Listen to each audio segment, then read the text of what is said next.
Thank you, Jay. Not as much like even stuff for the kids. Good afternoon, Marianne. Hi, with whom am I speaking? This is Dave Madison. I used to work last time you were here with the city of Tillamook. Right. How are you? Good. Where are you working now? I'm with the city of Bay City. Okay.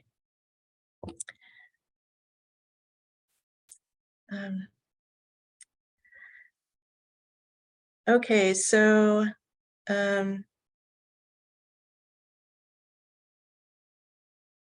can't see what time it is.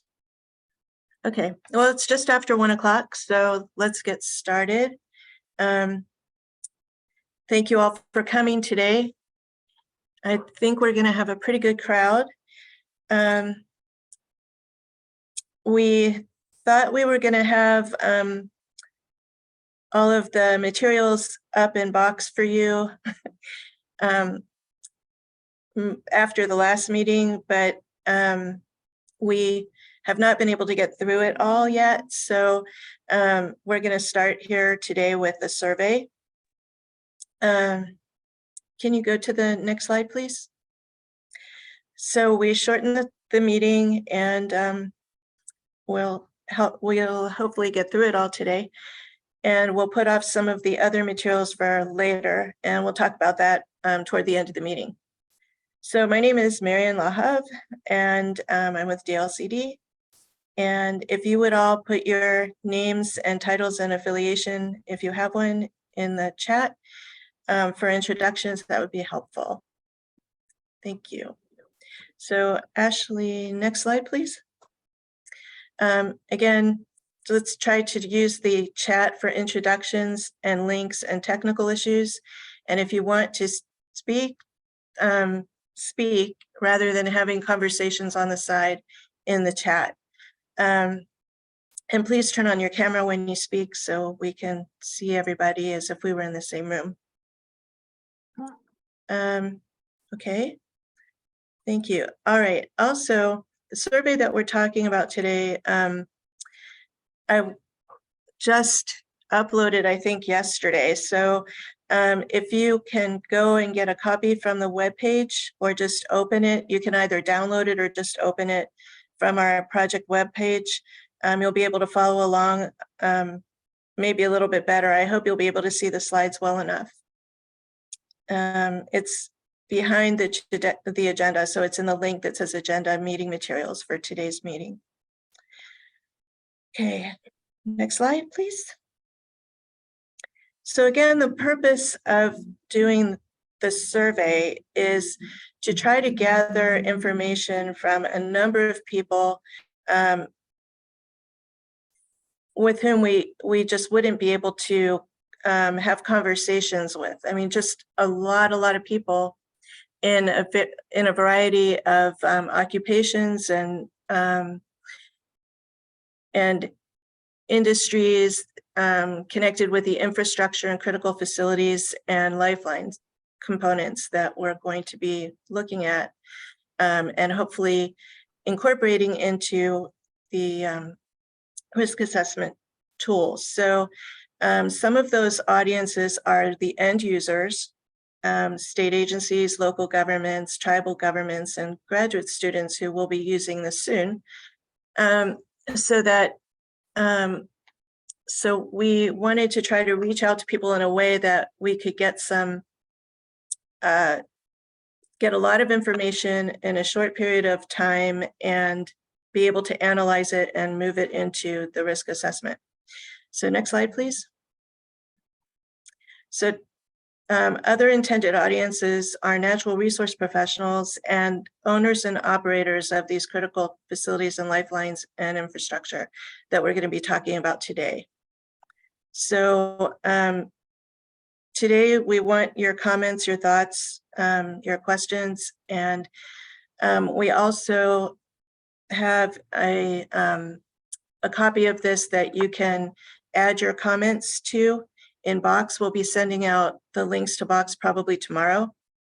And so you can, I'll explain Box a little bit in an email that you'll get, but you would download it, do your comments, save it, and upload it, and Box will keep track of all those iterations. So we'll be able to share that document that way. And so today we're going to focus on these owners and operators of critical facilities and lifelines. Thank you, Sadie. Sadie put a link in the chat. Okay, and so if you could have your comments back by the next meeting, then we'll be able to continue with the schedule and get this out on time. So thank you. Next slide, please. Okay, now I'm going to introduce, or I'll let Sadie introduce herself, I guess. And she's going to demonstrate a little bit of survey survey function, and we'll walk there and take your comments. So Sadie. Yeah, thanks, Marianne. Hi, everybody. I'm really pleased to be here today, and I appreciate all of the comments that you can provide on this. I don't know, Marianne, am I going to walk through the survey on my screen, or do you have it in slides and I'll just take notes? I'm not sure what your presentation includes after this slide. It's in the presentation at page by page. Okay. But you can also, if you prefer to share it yourself, that's fine too. Well, it's what I'm looking at is a PDF, so I can't really take, and it's up on my screen, so I can't take notes in this application, but I can take notes sort of like alongside on my screen if we just want to walk through it. But I'm happy to talk people through it, maybe from the top. So if your next slide is the beginning of the survey. Yeah, let me make this a little bigger on my slide so that I can read along with you all. And hopefully you do all have this in front of you in a way that is easy to read. So yeah, I mean, I think Marianne prefaced it well. Our hope is to get this out across the state and to get some good quantifiable feedback from our different lifeline owners and operators.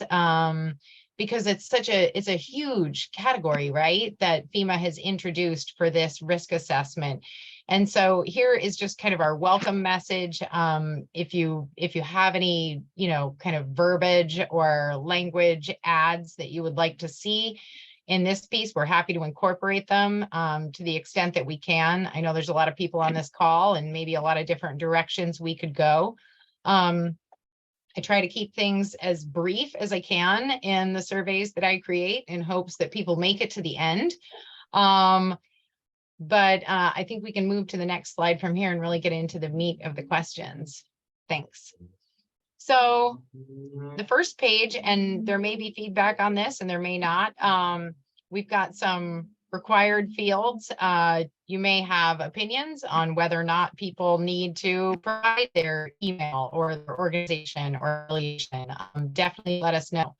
So just on this first page, grabbing some quick foundational information, first and last name, title or position, organization or affiliation, whether or not the survey respondent is willing to participate in a follow-up interview. And so that would be an opportunity to provide more detailed information to a member of the project team in a one-on-one setting. And then we really spent some time with these last two questions, believe it or not, but the zip code of your facility. So point location data is helpful in understanding the geographic distribution of the survey and its respondents. And then because the lifeline facilities and critical facilities can span more than a single zip code, we added the question of, is the service area for your facility limited to this zip code? And if not, describe the service area of your facility. So this group may and likely does have a much broader and more inclusive sense of what is a lifeline, what is a critical facility. There may be ways to improve the wording of this question or these questions that would help us really capture the breadth of the lifelines that we are assessing through this survey. So if you have improvements on how we might ask this question or these questions about trying to understand both kind of point locations for those critical facilities or lifelines that are just one place, like a shelter or a food distribution center, right? That's one thing. But then something like cell phone towers, how do we describe that in a way that is helpful in understanding who we have reached, and then further what risks those facilities exist?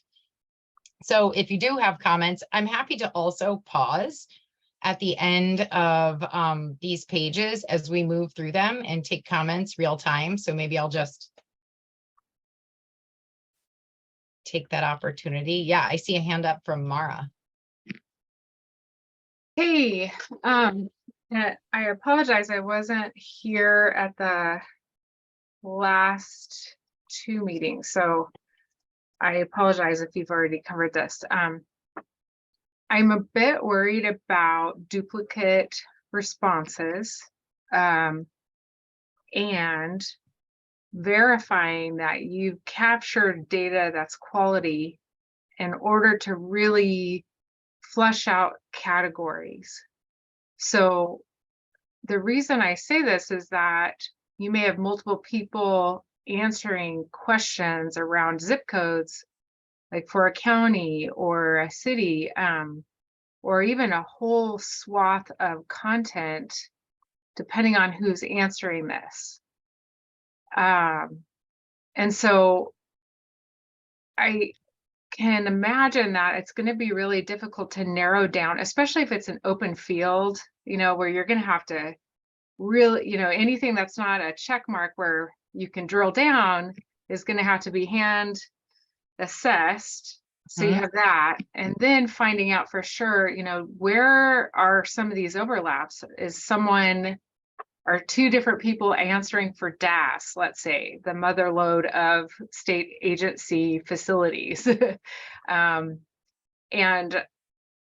Or is that, I guess, also in a way, will the survey be more of a general temperature check, so to speak, for some of the content you're seeking? Because while they may only be saying yes or no to a follow-up interview, this work feels very substantial. And I feel like our organizations have a duty to show up for an interview, even if it's 5 minutes. It almost feels like this group could figure out ways to divvy up the categories so that we're really sure that the data that's being captured isn't duplicative, but also that we're asking the questions of the right people. Because we have 36 counties. Well, one county may be able to answer for an entire county of content and facilities, if you know what I'm saying. So I love the idea of a survey, but I'm worried that the content coming from this may be so watered down or so inaccurate that it may not be helpful overall, in the end. So anyway, I don't know if any of you all are following what I'm trying to say, but it seems like this might not be able to be to the minutia needed without a one-on-one interview with the right people. Yeah, no, I think that's fair. I think the challenge is when we look at the FEMA guidance for what is included in lifelines, even with a 70-person work group, assuming, right, all 70 members are able to follow up with a series of interviews.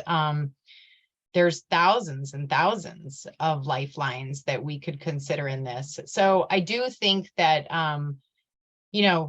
this is better than we could do with DLCD staff and OEM staff alone. I think it would take a very serious commitment from work group members to sort of perform one-on-one interviews and then code that data and then move it in. But it's not a bad question. I mean, I've certainly captured it in my notes, and I'm by no means a decision maker in this capacity. I'm kind of like the monkey that makes the survey. So I'm capturing these, but I am not a subject matter expert. So I leave it to the expertise that is here within this group to kind of help answer those questions. But I see that Jeff also has his hand up. Right, this Wow. is Marion and Jeff, and then Felicia, and then Erica. You are the actual survey monkey. Uh, so to follow on what Mara said, I think she had some really important points. That there are tons of surveys that go out to everybody. Because my combination concerns is A, this is just going to get lost. B, it's always the issue, and similar to what Mara said, is the person who can best respond to this the one who's getting it. The flip side is the one who's getting it actually going to do anything with it or know how to respond. I'm not sure how practical it is for us to be trying to do all those interviews. As you said, there will still be tremendous inconsistency between what each person is doing. But we're basically, are we willing to accept an enormous spread, very low resolution, basically relying on the people who do respond having very subjective, very qualitative responses that may or may not really be useful. So how much analysis are we going to do with the results, and how much are we going to get out of this that we think is worth all the time and effort that's going into it?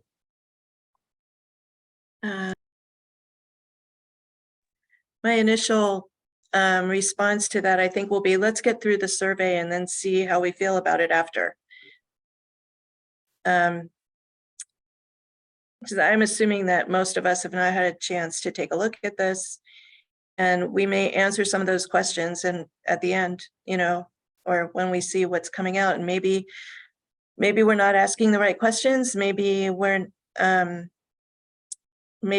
not diving deep enough. I don't know. So let's just see how it plays out. Mhm. Okay, Felicia was next. Oh, hi. I just put a comment in the chat, but I think some of the comments I had, it was sometimes for demographic questions. It's good to have them more like at the end, because at first you really want to get a question that people are going to be, attract their attention and go really to the meat of the survey. Like, so first the questions you're going to ask, I think, are more like what you really want to have an answer, from people. Yeah. And also I was suggesting more like multiple choice questions, because it's true, like surveys, we do so many of them, and sometimes like to make it as easy as possible for people to fill out the survey. So sometimes having multiple choice is easier. And again, I'm not sure exactly for your data related to the zip code, if it's really something that is necessary. Yes, definitely. But after, if you need also to have more like a bigger picture, that's why I suggested the counties, and having multiple choice, and people can select multiple counties too. So I think, again, it depends on what kind of data you want to collect. And so how easy is going to be for you as well to do the data analysis, because sometimes having, multiple choice is easier for everyone. But again, yeah, but that's no, it. It was just, little comments about that. Yeah. Yeah, those are really useful comments. Thank you, Felicia. And then Erica, you have your hand up. Go ahead. Yeah, thanks. I recognize that this is a major undertaking, so I don't mean I hope this doesn't come across as overly nitpicky. I'm worried that people will see this and be answering in their heads different questions, unless, for example, there's a lot of definition of various facilities of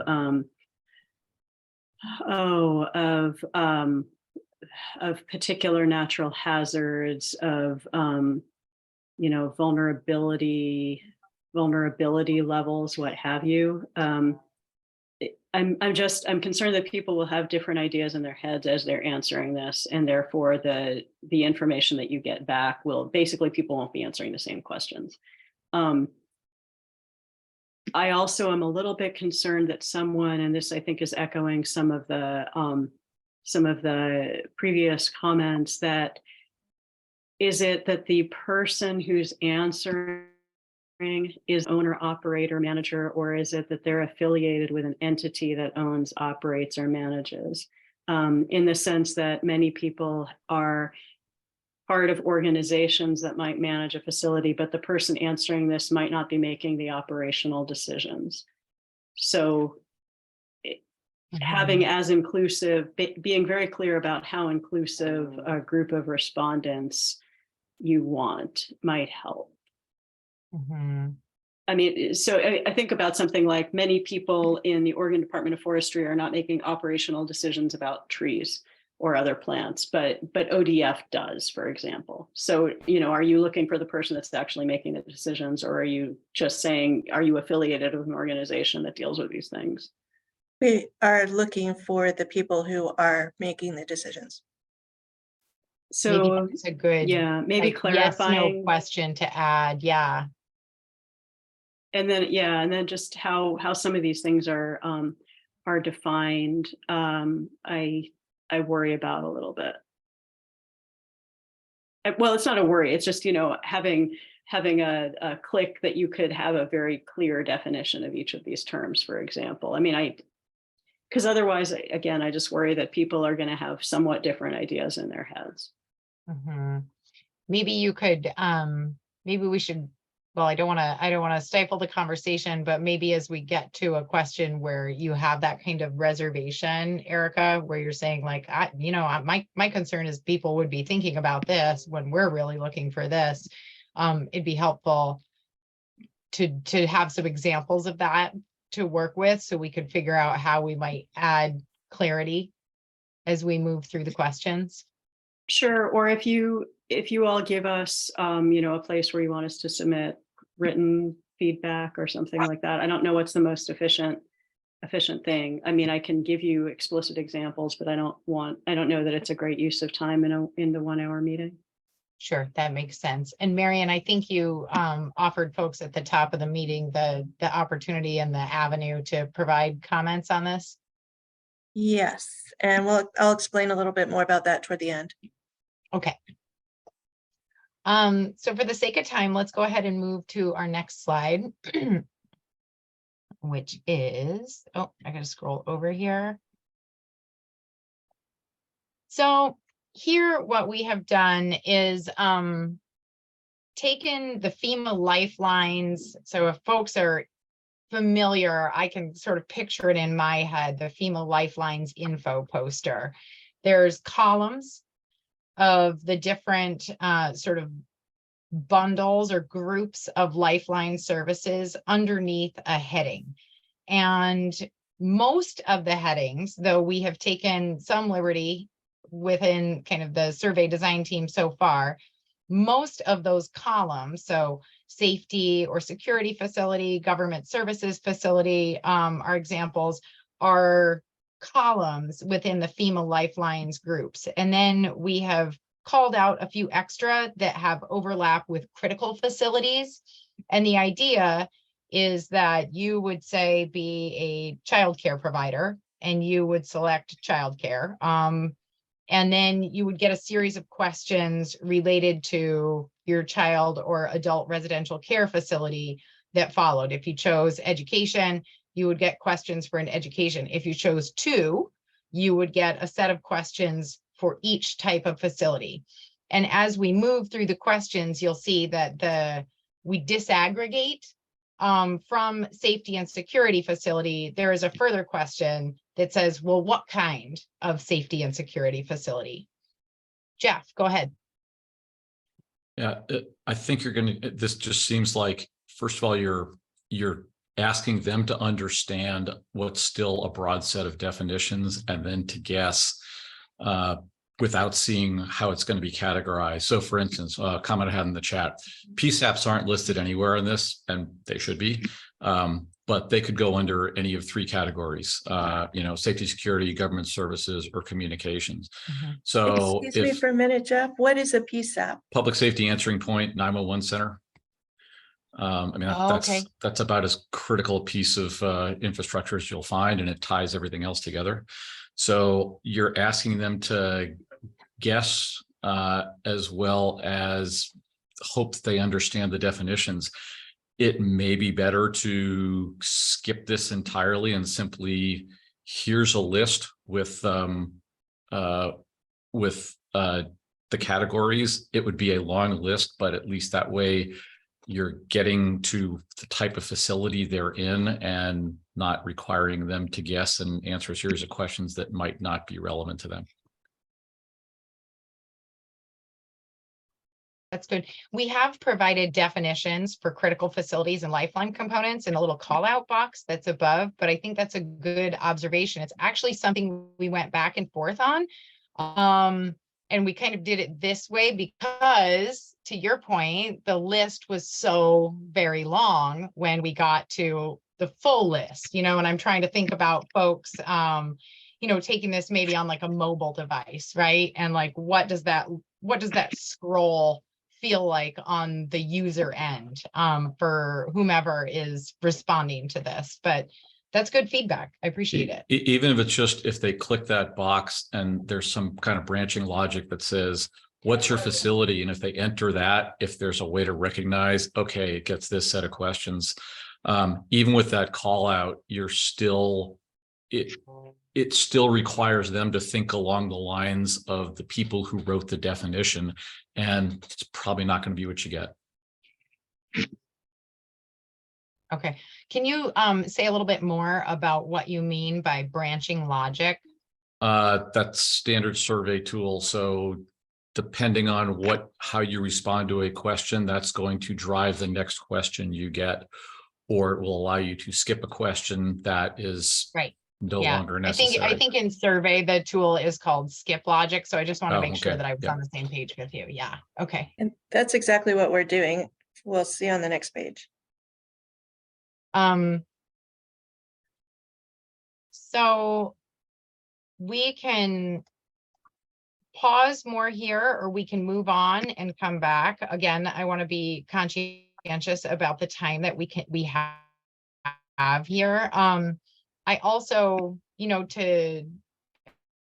I forget who made, I think it was Jeff's point about the PSAPs and not fitting into here. I'm not sure. I'm trying to put myself in the seat of a 911 facility operator, and I think I would choose communication. But maybe I wouldn't. Maybe I would choose something else.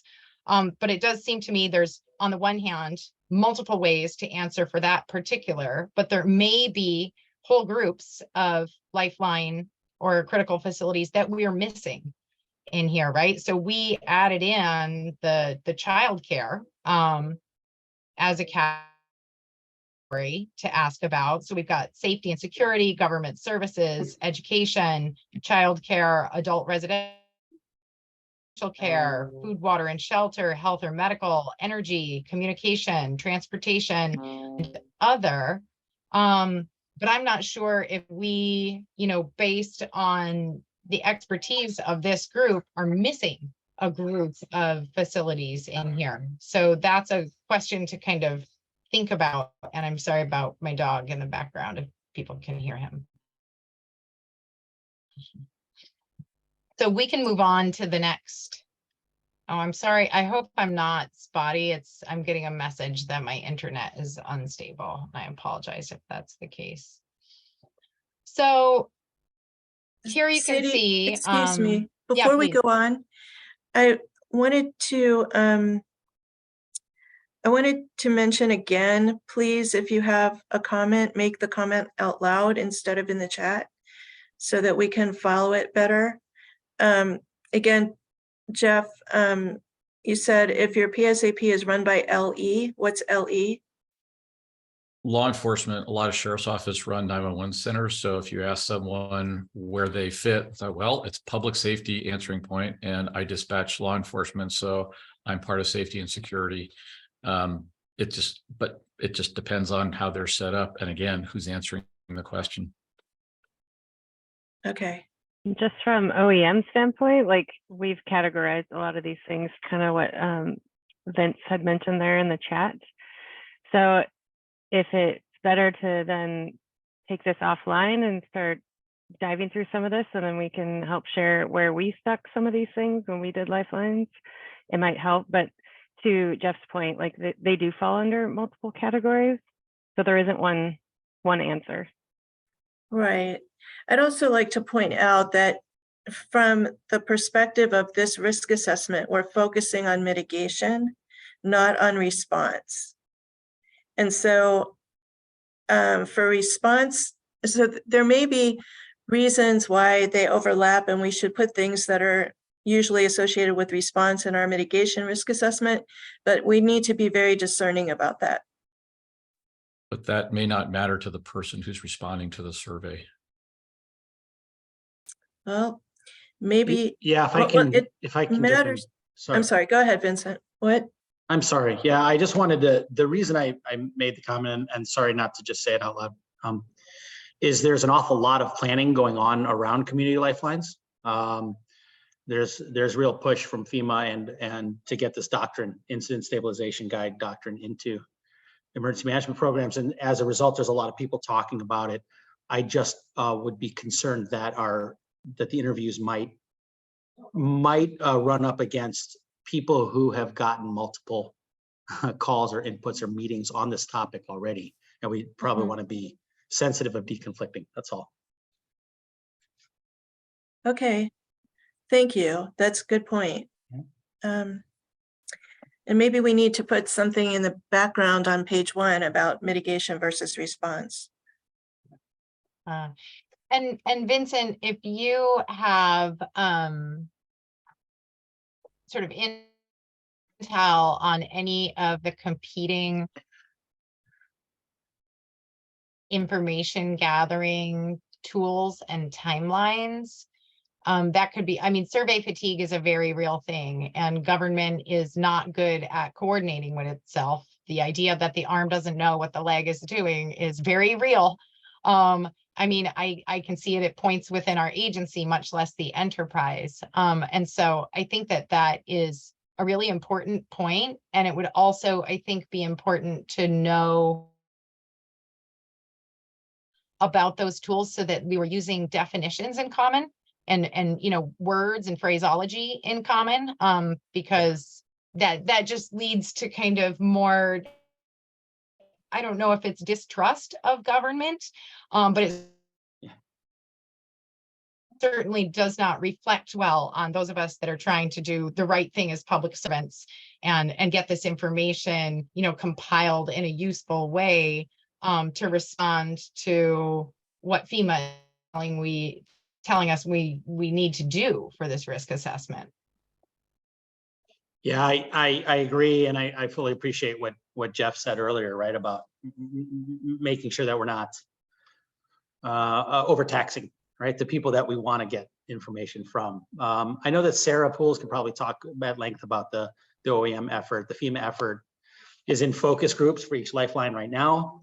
They have a November-ish rollout time for beta testing of the actual tool. That's what we're getting from them. Where along the way they might start hitting, if they ever do, their FEMA's trying to keep it on a very top side level. If they get down to the facility level, I don't know yet, or even a self-reporting tool. That has yet to be discussed, but those ideas are out there. So I'll try and find out more, and I'll bring it to you as best I can. Yeah, thank you. And Jeff, you have your hand up. Yeah, so one of the questions that I put in the chat, whether they have a 24/7 service is really important as far as assessing vulnerability, and separate from that, whether there's actual on-site staffing is a really important discriminating factor. If you're asking someone, say, is wildfire smoke going to affect your facility's function? It's like, well, not going to affect the equipment, but if we have people there, it could affect them, or it could affect staff being able to get to work, which they may not consider.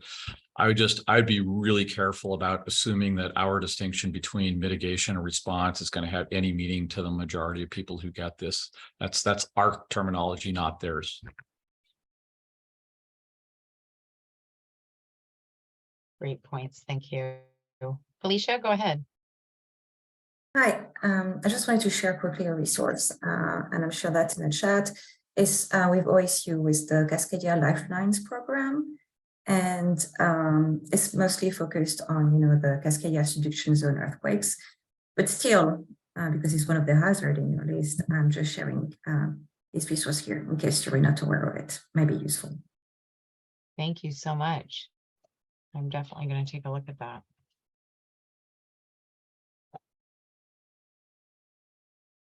Okay.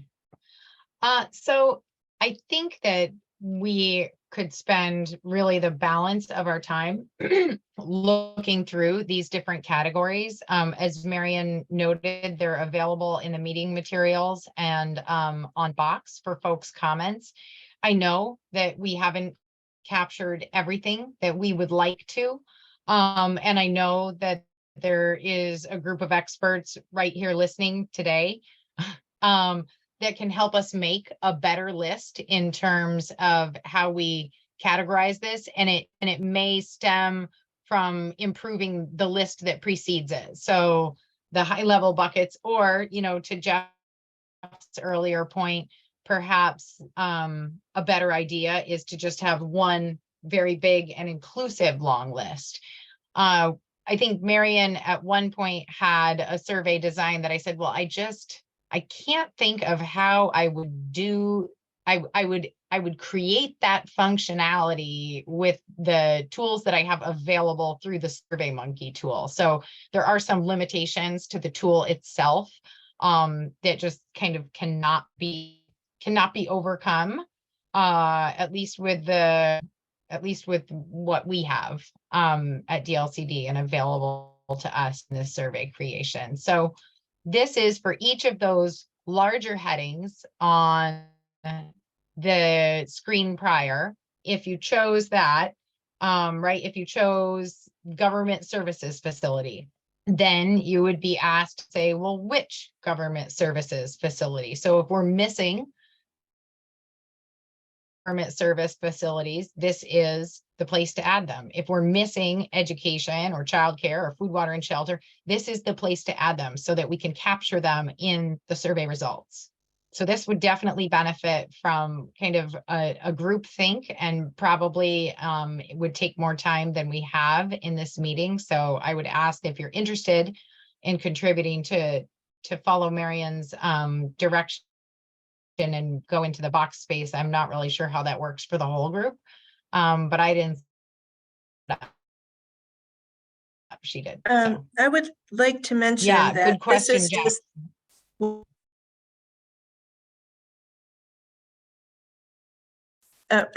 this is the first page. I cut it off because it was too little if I put the entire width of this page on here. So there's another page following this that has even more of these on it. So just wanted to mention that the next page is a continuation of this. And what was it that you just commented on? Jeff's asking if there's anyone on the call, an agency or otherwise, that has access to a more powerful survey tool like Qualtrics. And I'm happy to coordinate with anybody that does and sort of moving this over, but I don't. I see some hands coming up.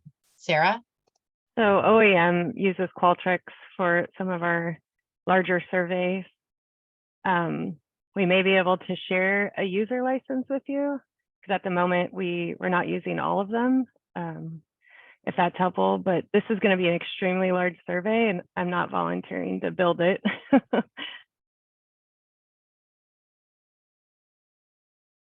That's good to know. That's great information. Erica, go ahead. OSU has Qualtrics. We could explore whether we could put it out as a partner with DLCD. I don't think it would cost anything, but I can, if you're interested, I can look into it. I mean, I'm tempted to say definitely, but I am not the project manager here. I appreciate it. Sorry, I was writing and not unmuting myself. Yes, thank you, Erica. That would be wonderful if you would check into it. Yep, happy to do that.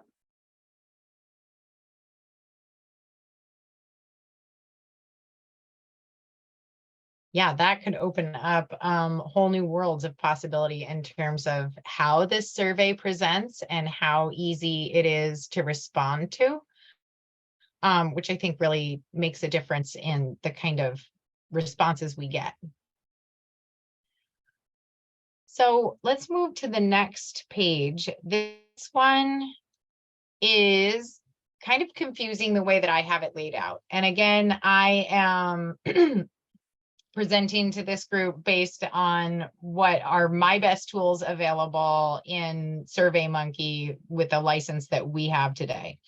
And so here we have narrowed it down. We're asking the survey respondents about the specific facility that they identified, right? So they're on the page before. They said, I run a daycare for kids that are 0 to 2, and I'm in Newport, right? And so the facility type is called out. And then we are asking them for these different hazards, which is the far left column. What among your facility operations, employees, occupants, or customers, and vulnerable or underserved communities, what is the level of vulnerability for each of these things? So how vulnerable, and then there's the categories that we have used so far. So for the first 4 columns, yeah. It's asking the respondent to choose between very low, low, moderate, high, catastrophic, and I don't know. And then in the final column about the impact of vulnerable populations or underserved communities, which is a particular area of emphasis that FEMA is asking for the risk assessment to qualify. Will vulnerable populations or underserved communities be impacted? Yes, no, and unsure. And then there is a comment that follows this question for additional thoughts, kind of open-ended, so that folks can say, well, you really didn't get to my main concern, or I didn't have a way to capture this. But the 11 hazards on the left are those that are addressed, Marion, correct me if I'm wrong, in the risk assessment, and then further in the natural hazards mitigation program or plan for the state. And then we're asking about the facility itself, operations of the facility. So, maybe my building is going to be okay, but I'm not going to be able to open because if there's a tsunami, the road that gets people here is going to be washed away. Jeff's point earlier about 24/7 employees versus, those that are hourly or maybe even just a couple days a week is a really good one. But what is the impact likely to be, or what is the level of vulnerability that your employees have to these different hazards? And maybe that's different, and maybe that's the same to the vulnerability that your occupants or customers have. And then finally, will vulnerable populations or underserved communities be vulnerable to these various hazards? So this is a complicated question due to the answer format. I think it'll take a long time for people to kind of answer it well. Maybe I'm wrong. I've never done a risk assessment survey. It's not my line, but I would pause for thoughts on kind of the question format, what we're asking in it, whether it's missing anything, whether it's too much, not enough.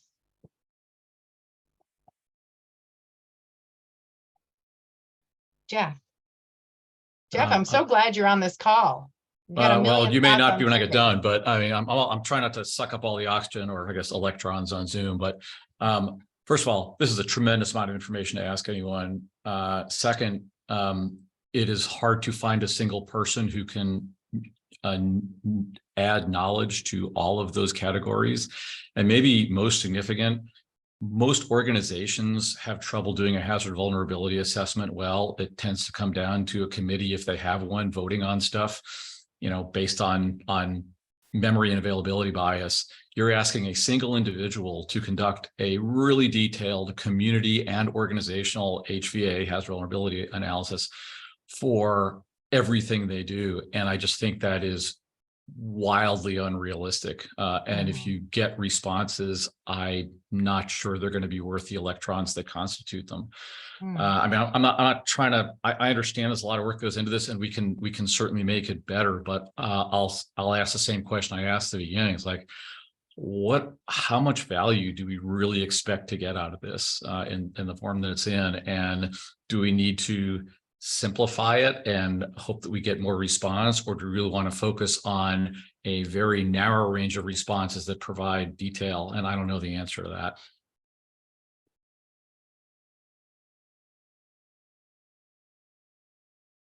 Alicia. Yeah, it's funny. I tried to work on a survey and it's like similar little with like asking questions about different hazards and how people have been involved. And an advice that I've been given is basically, for example, to have just one question.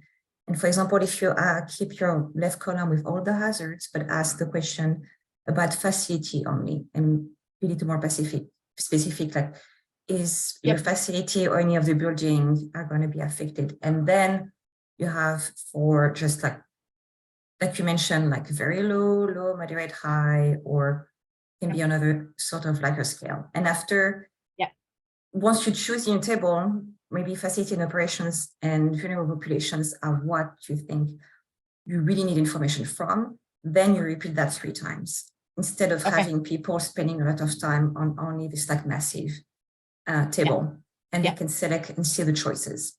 It's just a suggestion has been given, and it may work in that case. No, I think that's really good advice, because this is a way of shortening your survey and packing a lot of data into a single answer. But I agree that it's a tax on the survey respondent. So I can definitely appreciate, and we can definitely take steps to make this simpler. Tina. Yeah, I would just respond like to Jeff's comment about like this one respondent is not going to have all these answers. I know in Gresham what we would do is answer this collectively with our work group that handles natural hazard mitigation work group across the city, and then provide the responses. So that's just one thing I wanted to offer. And then the other, hopefully there in the drop down, there's a NA, like not applicable. Like, unfortunately, Gresham doesn't have a coast. I wish we did. But coastal erosion wouldn't apply. So stuff like that, just to think about. Mm-hmm. Yeah, there is, and there's no requirement, and maybe we should make that very clear in the ask of the question, if indeed it retains its formatting. There's no requirement to answer any of these, so it's really kind of like look for, like, find your hazard, right? What are you most nervous about? I could tell you what mine is. And then, you would sort of maybe go across the board for that hazard, but yeah, there are many more places in the state not subject to coastal erosion, for example, than are subject to coastal erosion. And so there wouldn't be a need, but I think if we thought about disaggregating this question into multiple questions to make it simpler and easier to respond, that we could solve some of that. And then we can move to the next page if we like. It's kind of a continuation of the hazards. So we start, it's alphabetical from coastal erosion down to winter storms. Again, I think it is a big question. So I think the idea of making it easier to answer is very appealing to me. And then let's see, we've only got about 10 minutes left. So let's move to the next page, which has to do with the timing of the event. So I think Jeff pointed out, and a shortcoming of the survey overall, in that, is a facility 24/7 or is it not? But then this question attempts to get at some similar data. And so that is, you know, is there a seasonality that places you, you know, that makes your facility particularly vulnerable? Maybe you don't have, maybe you're closed all summer long. So it's just winter, spring, and fall. Maybe you're closed on the weekends. And so it's just on the weekdays, daytime and nighttime, special event consideration. We're trying to figure out from these different lifeline owners and operators or critical facilities, whether there's a seasonal adjustment that needs to be considered. And to Jeff's earlier points, maybe this is too much detail.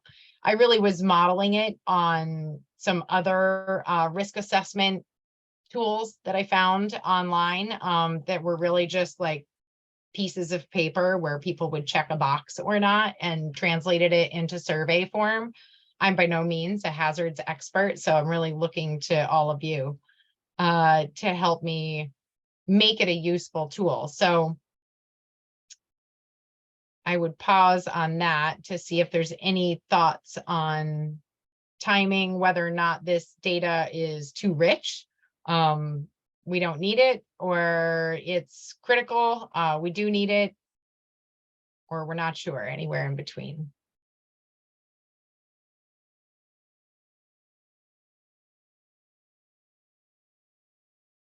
Okay. I may just, oh, sorry. Yeah, please.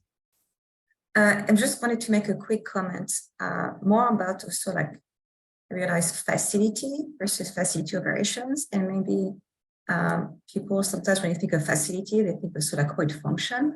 So maybe you could add a little more specific, but if you think of the facility being like the building itself and the land it's on it, then it's more like the physical structure is what I guess what it is. It is different from like then how it's functioning with its operations or access to it or things like that. So maybe that will be helpful for people filling the survey to have a better idea. Okay, what do you mean by the facility? Or what information do you need? Do you want to know if, for example, those buildings are going to be affected or not, if they did retrofitting, or I don't know, or the land is prone to coastal erosion or not, because it's like the land and the building.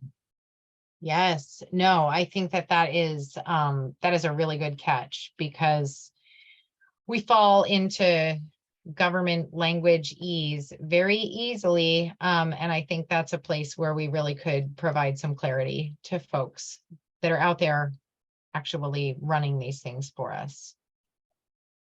Let's see, we have those. And then let's move ahead, Marianne, to page 7, which asks about, there we go.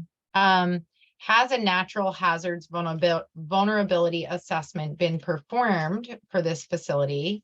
Yes, no, I suppose we probably need an unsure there, because depending on who is answering the survey, they may not know. Would you be willing to share? And is there anything we could do, such as a data sharing agreement, for you to feel comfortable sharing it with us? And anything else you would like to tell us? And because we only have 7 minutes left, I don't think we need to stick to this question. If folks have just general concerns, ideas, questions, Jeff has his hand up. I'm always happy to hear what he has to say. Go for it, Jeff.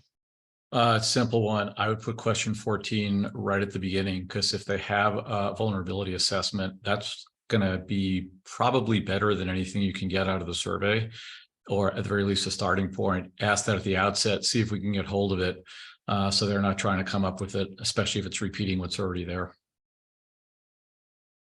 That is a great point. Thank you. Sadie, can we move back one? Sure. Number 13. So this is a continuation of what we were looking at, and Sadie was trying to save us time by skipping ahead. But I want to point out, and maybe since this is going to be a huge discussion, or it could be, we could leave it for the next, for you to write us about on your comments.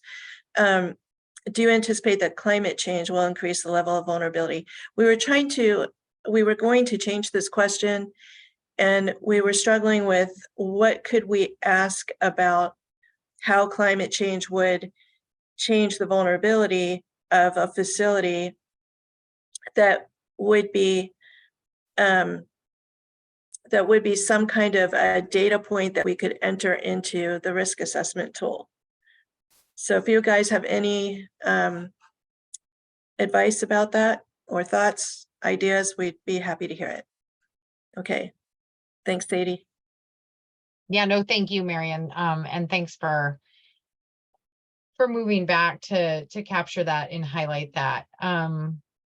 Because climate change is not a risk right now, but we do see increasing storms and longer droughts and periods of heat and things like that. So go ahead, Erica. What are you aiming to do with the answer to that question? Because my initial reaction is, I mean, sort of like you just said, Sadie, of course it will. Why would we ask that? I mean, is it attitudes, or what's the idea? Or the flip side of that would be, is it something where you want more specificity on the types of extreme events that people feel would make their facility more vulnerable? The latter. It's we know this isn't the right question. It's not the best question. And like I said, we were struggling to come up with the right question or series of questions that would get at the functions or the physical vulnerabilities of a facility that would be exacerbated by climate change. And to get that answer in a way that it could be an attribute in a database. So I'm looking at question 9. Mm-hmm. And a lot of those would be a pretty high probability that yes, climate change is going to exacerbate these particular hazards. So I'm wondering if you could either, if in a sense that would be implicit, if someone says extreme heat, it's implicit that climate change is going to increase vulnerability. For example, earthquakes, it wouldn't be. So in that sense, maybe it's something you don't have to ask, or the alternative would be somehow embedding, if this risk becomes more frequent, more intense, what have you, do you think that the vulnerability would increase?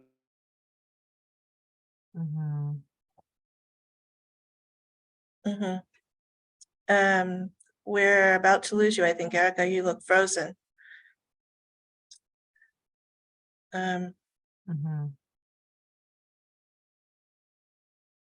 Okay, so Jeff, you made a comment in the chat that just went by me. I think what he's saying, Marion, is that we as experts should be able to look objectively at this list of hazards and make the decision for the survey respondents as to whether or not climate change will increase their vulnerability. And so I think that that's a choice, right? Are we doing the thinking and responding for people, or are we listening? Okay. And finding out what people think. Okay. And Erica, you froze there for a moment. Yes. Is there anything more you wanted to say?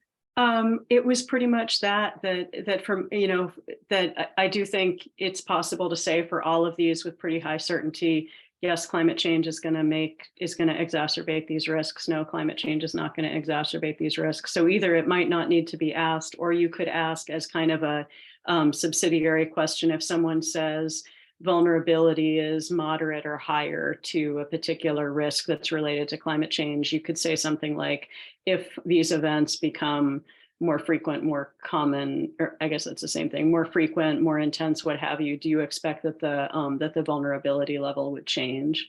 And so then you could also be more specific, instead of just saying climate change, just saying, if there's more, is that going to be more of a problem? Okay. And Felicia, you have your hand up. Oh, a quick comment, I was going back to, the table, the questions in, facility, operations, employees, so forth. Something that I'm not really sure that would be easy for the people doing the survey is really to know how the employees or customers are going to be, to know their level of vulnerability. I think might be a tricky one, or even like for vulnerable populations or underserved communities.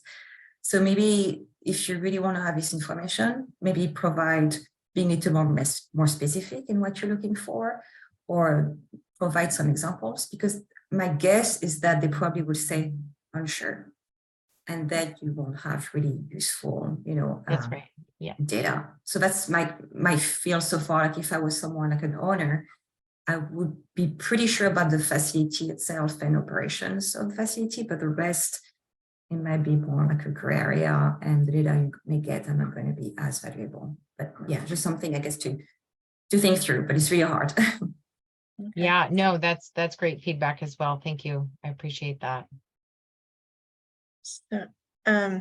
So thanks, everybody. I note that it's currently 2:00, and so maybe we should have left this meeting at a 2-hour meeting, but to honor your time, we have got the box set up now, and we'll be sending you an invitation to Box. We're going to hold on. This is the homework from last meeting for this meeting that we did not get ready in time. So we're going to hold on that for now. On the next 2 slides, this is reviewing the draft survey and sending us comments. And the next one is about finding out how your GIS departments handle complex data. And those 2 things are set up in Box. We'll send you the links to Box and invitation to Box, and more information about how to use it and how to fill in these forms for the next meeting. So before May 25th. And the next meeting will be May 25th from 2 to 4. So with that, I really thank everybody for your thoughtfulness. Oh, time tracking reminder again.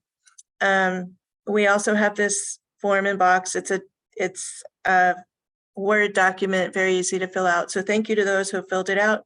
And for those who haven't, don't worry about being late. Just please keep them coming in. And I think that's it for today. Is there any community comment other than, I don't think there's anybody here who has not been on our invitation list.